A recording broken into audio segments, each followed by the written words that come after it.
আসসালামু আলাইকুম রহমতুল্লাহ। স্বাগত জানাচ্ছি মানিকগঞ্জ এগ্রো থেকে। আলহামদুলিল্লাহ রব্বিল আলামিন।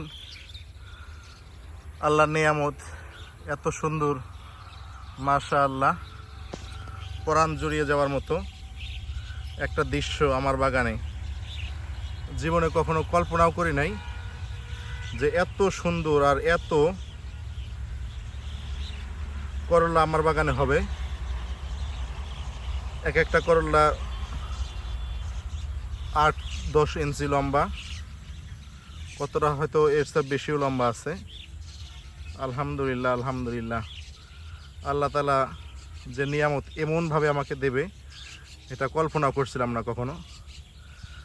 আল্লাহর কাছে লাখো কোটি শুকরিয়া যে আল্লাহ পাক রব্বুল আলামিন এত সুন্দর নিয়ামত আমার বাগানে দিয়েছে। যেদিকেই তাকাই থোকায় থোকায় ধরে আছে করল্লা।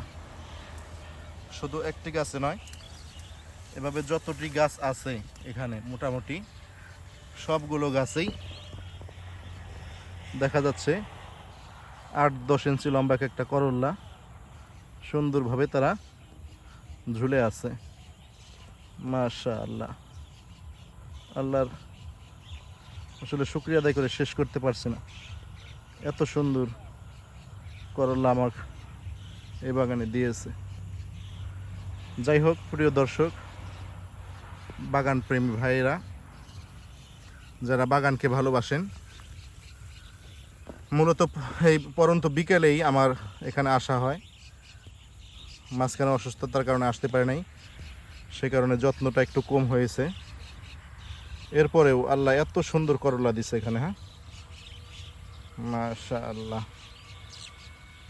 আল্লাহর শুকরিয়া শুকরিয়া। আল্লাহর শুকরিয়া কিভাবে শেষ করি, কিভাবে আল্লাহর শুকরিয়া আদায় করে শেষ করি বুঝতে পারছি না। এত করলা আমার কাছে দেবে।